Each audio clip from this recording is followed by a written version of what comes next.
Hello everybody. Today's guest is Sean Gauci. He's the former Hex Fight Series Bantamweight champion before vacating the belt to go after the Hex Fight Series Flyweight Championship, which he'll be competing for May 4th, Hex Fight Series 30 in Auckland, New Zealand. He'll be taking on Nobuyoshi Nakusakukasa. Nobuyoshi Nakatsukasa. There you go. I'm a respected journalist. Yes, look, we've got Sean Gauci coming on. Everyone has talked about him for many, many years. He's a really, really talented fighter, 8-1. Professional mixed martial artist. He's the son of great jockey Darren Gauci, if you're into your horse racing. Jack Jenkins, shout out. But Sean Gauci is an interesting MMA career. He's had battled some immense health problems. At one point in time, or I guess forever, he holds a victory over Stephen Erceg, who is currently competing for the UFC flyweight title at UFC 301. That is coming up very shortly. So, I mean, Stephen's ranked 10 in the world. He's competing to be number 1 in the world, and Sean Gauci has a victory over him, regardless of what you want to say of how long ago that took place. I mean, Sean Gauci has evolved as well, but regardless, you can't take it away from the man. It's very impressive. He holds a victory over a UFC title contender. At 8-1, like I said, he's a Hex Fight Series Bantamweight champion, and Hex Fight Series is top 2, if not the number 1 promotion in Australia, depending on which side of the paycheck you sit. And look, it's an honour to have him on. Like I said, he's battled some immense health problems. I can't even talk about the actual health problem. I can't even pronounce it, but Sean goes through it all in this interview. Of course, what it was like to have a victory over Erceg, what it's like to, drop the Hex belt, win the Hex belt, what his sort of mission is. He's gone from a team in Victoria all the way up to a team in Queensland. He's a chiropractor by trade. So you don't just learn about the man getting ready to go after the Hex Fight Series flyweight title. You get to know about the man. And that's probably one thing I say about Sean Gauci the most. He's probably the most underrated, most disrespected fighter in Australia right now. He'd at least be right up there, and I think it's pretty unanimous to think that he does not get the respect he deserves. So we talked to him all about that. But guys, without further ado, I know I've talked for many a minute, but some of you don't know who Sean Gauci is, and you're about to, and I want you to go in as well equipped as you can. So without further ado, Sean Gauci. The one and only Sean Gauci. Mate, first of all, welcome. I think this might be the first official, interview chat we've had, so welcome. I think, we had one at Demolition, a sit-down one. Yeah. But, this is the first Zoom meeting, Yeah, now, look, it's been a bit of a journey for you. I mean, you've had some health issues and whatnot, and some critiques about the bantamweights and whatnot. I mean, it's been, over a year, nearly 2 of fights falling out, injuries. How does it feel to have one lined up and ready to go? Yeah, it's been a year since I last fought. It feels good to be back at the weight class that I was originally at. Obviously, I had a lot of issues with my health, and that's the reason why ultimately I was choosing to stay at bantamweight. But everything's been really good. I'm a flyweight now, which is where I've had 90% of my fights in my career, and where I wanted to be once I got into the UFC. So it just feels good. It feels right. My weight's good. Everything's perfect. Feeling great in training, and I'm ready to go, man. Take us through when the thought of dropping back down to flyweight was sort of floated, and then when you ultimately decided to do it. Because I know that the Cody Haddon fight really nearly happened. Yeah. So I think you even asked the question last year in an interview about me, and it was already been spoken about me potentially moving down to flyweight. That was when Raja and Cody were going to fight. So it's been in the works for a long time. I kind of got thrust into a position where I held the Hex bantamweight belt. I had one fight at bantamweight. I won it by knockout, and then the next fight was meant to be against Cody Haddon, and I it was for a title, for a bantamweight title straight away, and I think it was an awesome fight, and people wanted to put a title onto it, which was fair enough. But I just wish it was just a 5-round fight, rather than a title, because then I kind of got the belt. Cody obviously had to pull out because of an injury, and then I was kind of forced to stay in a division that I was wanting to go and down. Then we tried for the Cody fight again in November. I moved into state, so I met my new team and got comfortable with my new team and got on top of some stuff as well, like health wise, and went for November. And obviously, I had issues in November, and the Cody fight fell through anyway. But I still was meant to fight, and that didn't happen either. But yeah, it's just been a bit of a whirlwind, man, and been up and down. But I kind of just was in a position that I didn't want to hold up the division any longer. I wanted to go to flyweight, and the Cody fight did happen, but there was a little bit of miscommunication happening between all the camps. I was looking to get a fight booked in March, in December last year, and there was probably 5 or 6 different names at bantamweight that got put forward to me. A few of those names flyweights, and I was like, you know what? I was going to move down regardless of fighting Cody or Paul in November. After that fight, I was 100% moving down. And so I'm just going to make the decision to move down. And then the bantamweight division, they can move on. They can have an active champion. Well, it looks like Cody wants to stay there. And I can move down to my weight class that I want to be in. So, I mean, you are fighting for the Hex Fight Series flyweight belt, and kind of the illusion that I got as to why the Cody Haddon fight didn't happen is that maybe there was a bit of bad blood, some mishandling from Hex trying to match you two up between both of you. But I mean, now that you're fighting for the Hex flyweight belt, I would assume there's no bad blood between you and Hex at all. No bad blood at all. Just miscommunication, and you know, Hex did what they had to do, and I had offers on the table from both very good promotions, a lot of different promotions, and Hex ultimately gave me the best offer that made the most sense in my career right now. And yeah, I've also like had a long history with Hex, so it's not like I'm obliged to give them a fight again. It's just kind of, it just makes sense at this point, and the timeline of things, it really made a lot of sense. So there was no bad blood. I guess maybe both sides, both camps were a bit annoyed at the time, but it was just miscommunication, and that's all. There's nothing else really to it. I'm just excited to go down and fight for the Hex flyweight title and keep the ball rolling, man. I just want to be as active as possible. I have a different mindset than I have. You know, I've been too complacent. I've been too I thought I've had too much time, and now I just need to get the ball rolling. And I want to fight May. You know, I'm not looking past this opponent, but I would like to back it up again mid-year and just make myself undeniable, because I believe my skills are undeniable, but I need to get the credit that I deserve and the respect that I deserve, even on the Oz MMA community and everyone else that is in that community. I don't feel like I get the respect that I deserve, and I'm looking to change that this year. Now, before we move on to your fight, because I do want to sort of move forward with it all, there were a lot of whispers, a lot of murmurs. How close were you signing to Eternal? Yeah, Mitch Titley. I should have known that this is gonna come. I'm not gonna say anything on that matter, Mitch. Yeah, look, I like Eternal. I like Cam. I was close. There was nothing written in stone, I can tell you that much for free. But like, the offers were remarkably different, and you can take from that what you will. But I'm honestly just so sick of all this political stuff between the promotions.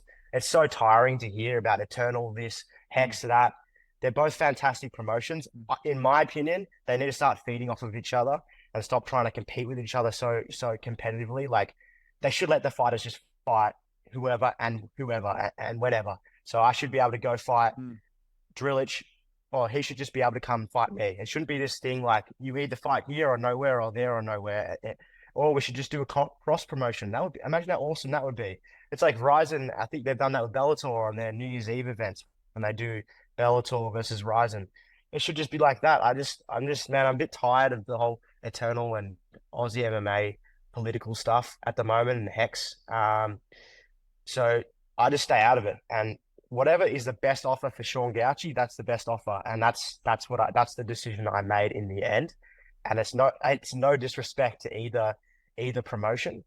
Because they're both freaking good. They're both good. So I guess I'm trying to, diffuse your question a little bit, but they're both good. And I just made the decision that was best for me. And that's it. Well, I mean, I really do echo your point too. Like, there's no lie here either. Like, Eternal and Hex rivalry helps me, right? It helps me with numbers, right? And it helps me with like drumming up stories and shit. But I don't like it. I'll be honest, and you know this. I've spoken to you about this before. I don't like that you're fighting an international that I've never heard of, because I can't articulate how good this guy is. So when you win, right, and you know this as well. So when you win, I mean, I think you're one of the best in the world, right? So when you win, it doesn't mean as much to me if you don't beat Drillich or Nickel. And that is the frustrating point. As a fighter, do you sort of feel that at all? No. I have to just worry about what's in front of me, man. At the end of the day, it is not this isn't a job where you can worry about little things like that. Because if I go in there worrying about that and worrying about who I'm fighting, I might sorry about that. I might switch off for a second, and it only takes 1 second in this sport. Doesn't matter who you're fighting, and that's it. And then now, yeah, you might think I'm the best in the world still, but people who've just been watching me fight for the first time, or maybe people who are not too sure about me, I'm at the back of the queue, and you're only as good as your last fight. So I cannot afford to worry about that. I do wish that it was just, no political stuff. That would be really awesome. It would be really awesome. I think that I don't even think it's got anything to do with the fighters. I think it's more so the promotions. So that is the frustrating thing, you know. So I hear you, but it's good for you. It's good for your business.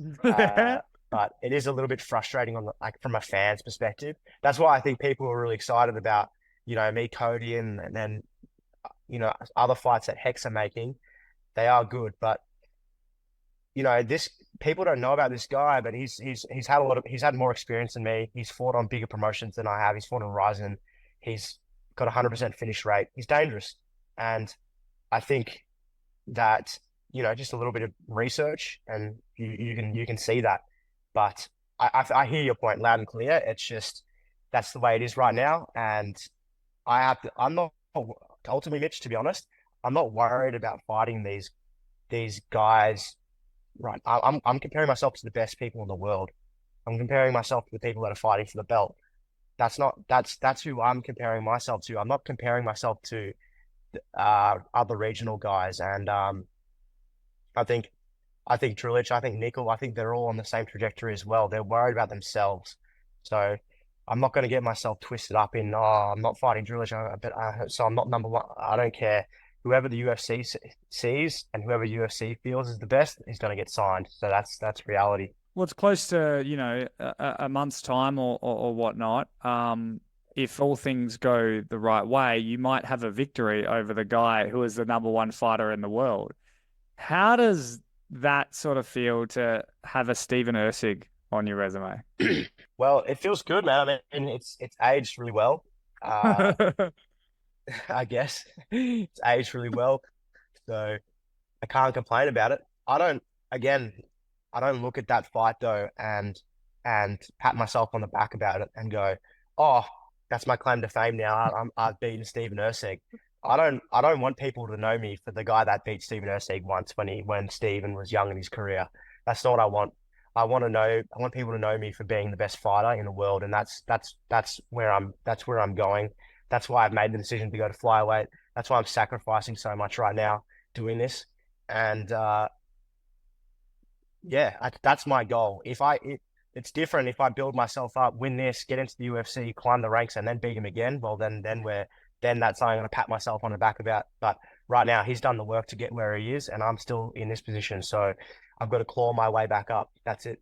Is that frustrating then to see a guy that you've beaten now competing for the UFC flyweight title and you're not yet in the UFC?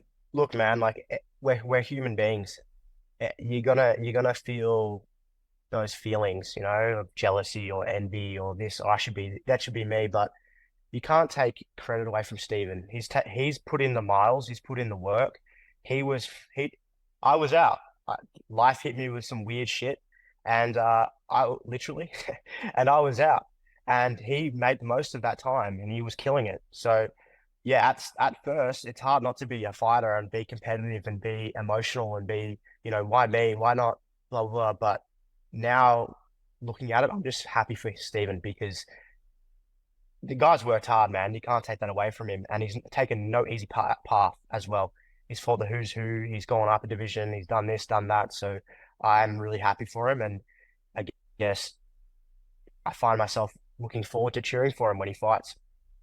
And realistically, man, I mean, you're dropping back down another 10 pounds. We're worried about you health wise anyway. Where does it sit realistically health wise for you? Is this something you're battling forever, or have you gotten over it? It's something, well, so I have ulcerative colitis, so it's like an inflammatory bowel disease. So I have to deal with it for the rest of my life, but I have very good doctors that support me, and I'm very disciplined, and I stay on top of it, mate. And this is no dramas. Look, when I was a bantamweight, that was one of the issues. I was just complacent, to be honest. I was, um, what would you say it? Uh, just going up in weight, like binging after fights, going crazy because I knew I could make the bantamweight limit. Yeah. It was a push, but I knew I could make it easily. You know what I'm saying? So I would get up to 74, 75, and it wouldn't be whatever, and I'd be 40% body fat. You know, I wasn't like, you know, I think you put up a picture of me and Cody Haddon, and I definitely wasn't winning the friggin' body contest in that one, to be honest, because I wasn't even dieting. I wasn't putting any effort into that side of things, and that's going to bite you on the arse at some point, whether that be that fight, whether that be when I got into the UFC and I was just complacent. So you can't mess around in this sport, in my opinion. And the dieting and everything, will it affect my health? We don't know. I don't know after this fight. I'm confident I've done everything correctly. Right now, I feel amazing, and my weight is low. I'm within striking distance now, and I've still got 3 weeks. So, like, I'm not stressing. We'll have to see. Like, I'm not going to jump the gun and be like, I'm all good, and then I'll also have to make a sad post on Instagram. But yeah, we'll see, man. But that's life. Anything can happen, bro. So whatever. I'll do the sad post for you. We can Yeah, collab on. yeah, please. No collabs with you. Everything's negative that you post about me, man. So much shit. I'm gonna start getting some fucking props in this freaking yeah. Oh, mate. Well, this is the thing, is because I do want to highlight just how good you are, and I feel like it happened to Steven Erceg as well. Is when I talked to him before he got signed, he was like one of the most disrespected fighters as well. Like, until he was like 2 fights out from the UFC, no one gave him any credit for anything. And look at him, he's one of the best in the world. And you're following, ironically, like in those footsteps in a weird way. I'll be honest, and you know this as well, no one gives you the credit you deserve. I'm used to that. It's it, man. Yeah. I'm not gonna like say names, but even people I've trained with, they won't give me credit. And like it's just I just find it strange. I just find it strange. And that like I've learned like over the past year or so to just not really care. I don't really care anymore. I think like I was putting so much effort into other people and not enough into myself. And now I know how good I am. I've trained with a lot of people. I've fought good people. I've obviously got a win over Steven Erceg, and I know how good I am. So if people are just gonna, I just gotta do the work. It's really all on me, man. Like if I'm not fighting, if I'm pulling out because of this, that, or the other, and it's not like I'm pulling out for no reason, they're legit reasons, but you know what I'm talking about. If you're not active and you're not fighting, you get forgotten quickly in the sport, and people have short-term memories. My last performance was a good dominant performance, but I don't think it was great. You know what I'm saying? It was a good dominant performance against a guy who had a bit of a smaller record, but who record did speak for how good he was. But still, like I just have more work to do, and I will get the respect. I'll just make myself undeniable. That's what I want to do, man. So, yeah. So is it Michael Manu? Is he the one that doesn't give you credit? Oh no, absolutely not. Michael Manu, man, me and him are like best friends. So it's definitely not him. I'm not calling him out. I just, No, it's yeah, Jake. you're It's funny, man. Jake You just Piper, love isn't shit it? too. It's Jake Piper, isn't it? Yeah, it's Jake Piper. No. Now, mate, just I want to kind of just touch on the gyms before I let you go. You gone from dominance to MMA. I remember from dominance, you were talking to me. You were like, "Hey, I'm moving up. I want to take time to find the right camp instead of rushing." And I think you made a really, really smart decision. You ultimately find, Dunstan, Ryan Dunstan, Death Squad, and all those guys. How do those teams compare to each other? Um, Look, they're a bit different in a lot of ways, which I think is really good for me because dominance is, look, it's no lie that the grappling at dominance is world level. It's a very like sports jiu-jitsu gym. So there's a lot of amazing jiu-jitsu talent there and great wrestling. They've got a coach there called Saeed, who's, man, like he started off wrestling the classes of dominance, and I actually put his name forward, which brings me a bit of pride. But I think he had like 4 people or 5 people in this at first, and now if you look at the pictures of the classes, he's got like 60 people that you'd never think would wrestle in their entire life, are wrestling in the classes and are doing hard wrestling classes. So, um, the grappling side of things in dominance is world level, and I credit them with giving me those skills and giving me the base that I have. um, you know, and Dunstan is just a bit more tailored to MMA side of things. I didn't for a while there at Dominance, I was the actual MMA coach. So I was coaching and running my own side of things. I also had Sam Greco, who was looking over all my training and making sure I was doing all the right things. But here, every day I'm training with Ryan. You know what I'm saying? So every session's with Ryan. I'm not going to 3 different places to get my training in. I'm going to Ryan Dunstan for my MMA, and that's it. And then I'm going to some kickboxing with Doyley, and that Ryan Doyle, and they work together, so they cooperate well, and they talk about what I need to do. And it's just MMA based here, whereas in Melbourne, it was more grappling, heavy wrestling based, and I was going to travel for my training with striking, but I wasn't putting it together as much as I am up here, and that's where the advantage has been here. But I still want to represent dominance until my career is over, because I like to give credit where credit is due, and I feel like they did raise me as a fighter, and they've mentored me as a man, and so I represent both gyms, Ignite and Dominance, and all my coaches, I give them props, yeah, where I can. Are you still close with Sam Greco? Yeah, I love Sammy. He's more like taking a mentorship role in my life, and he'll me and him will call each other.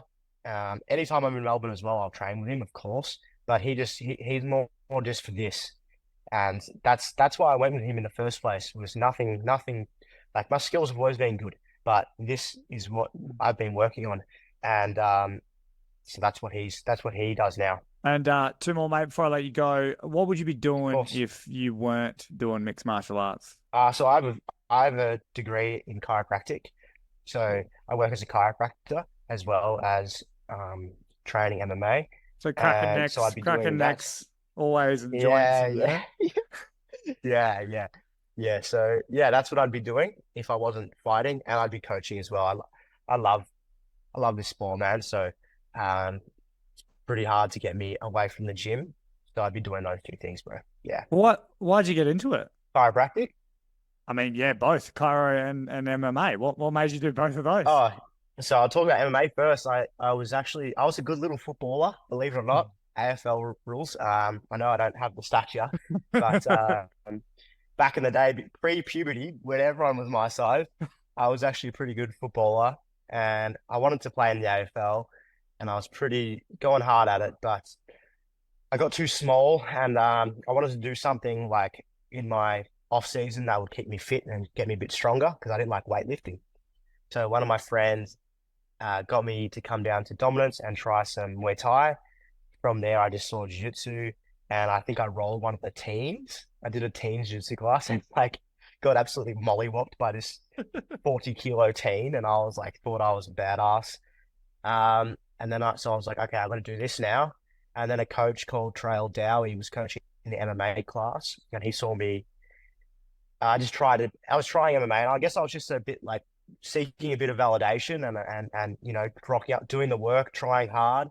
and he took an eye and saw some talent, and then he took me under his wing and said, "All right, you're gonna fight MMA." And then I think about 2 months later, I had my first pro MMA fight. So that's kind of how it all came about. It was a very quick, like as soon as I started MMA, it was very quick. I got thrust straight into the deep end, and that's it. Yeah. Nice. And then chiropractic, Trail again, who was my first MMA coach. I was gonna do. Firstly, I came up to him. I said, "I'm not gonna go to uni. I'm just gonna focus on fighting." And he pretty much gave me a backhand, and he said, "You're an idiot. You're not doing that. Um, you're too smart to do that. You're going to go to uni and get yourself a degree." So I said, "All right." So I looked at my options after VCE, and I said, "I'm going to go into economics." And then again, he backhanded me. He said, "What are you going to do? You're going to back out after a year. You hate this." My brain is like crazy, so he knew I was going to get bored. So he directed me to something that is applicable to anatomy and biology and what I do. So he's like, "Why don't you do physiotherapy or chiropractic?" So I'd already seen chiropractors at the time, and I liked chiros. I was like, "All right, I'll do chiropractic." And then 5-year course done. Jeez. So you didn't, there was no bit of you that was going to follow the jockey route? Because isn't your dad a famous jockey rider? Yeah. Dad is, don't give him too much props. He's all right. No, he's good. He's good. He was one of the best. He's a legend. But so funny story about that. I was begging Dad because we had a mechanical horse at home. So one of those horses that you could pretend that you're riding. Yeah. And I was actually really good at it. I was really good at it. And Dad, because I would watch Dad for hours, and he would like train so hard, and I would do it after him, And then, so he took me to track work. He was like, "All right, if you're going to be serious about this at about 12 years old or 11 years old," he's like, "you're going to start coming to track work with me." And I don't know how much you know about racing, but track work's at about 3 a.m. So I said, "Shit, all right, let's do this." So I started waking up early. I think I did it for 2 days, and I turned around and the smell at the stables, man. I said to Dad, "This isn't for me. I'm all good. Don't worry about this." And then he said, "Yeah, I didn't think so." And that was the end of my jockey career. And plus the fact, I don't know if you've ever been on a thoroughbred horse, but dude, you think fighting's scary? Get on a thoroughbred and it's a different thing, man. Those everyone looks at those jockeys, they probably don't give them credit, but those are some tough dudes. I'm serious. Yeah. All right, mate. Well, final question. Not for me. Before I do let you go, because I know you got the long commute home, probably on a thoroughbred. But before I let you go, mate, when it is all said and done, how does Sean Gauci want to be remembered in mixed martial arts? Just the best. That's it. To me, it doesn't make sense for when people. I've heard you ask other people this question, and it doesn't make sense to me. Like when people, it's not the best. Like why are you in such a dangerous sport if you just want to fight? It doesn't make sense to me. I guess maybe that's my competitor coming out. I'm not here to just, this might sound bad, but I'm not here to just win a hex belt and that's it. I'm here to use that to propel me onto bigger things and to be the best in the world, not just the best in the regional scene. And that's no disrespect to Hex. I just want to be the best in the world, and that's what I'm striving for. So that's how I want to be remembered, the best in the world, and obviously just an entertaining fighter. My fights were fun to watch and very technical, and you can always watch my fight and gain something from it. That'd be cool too. But the first step is being the best, no matter which way that is. That's the first. Nah, I think, mate, everyone knows exactly what you mean. No disrespect there. Although if I was as negative as I could be, I would quote that, but I won't. So, Don't. Mitch, can you just do something nice for me? Do something nice for me, Mitch. But thank you so much for taking the time. I really do appreciate it. I'm not even going to try and pretend to say your opponent's name, but May 4th, the Hex Fight Series, flyweight. Nobuyoshi Nakutsaka. See, he's even respecting his opponents. Mate, thank you so much, and I'll chat to you again sometime. Thanks, mate.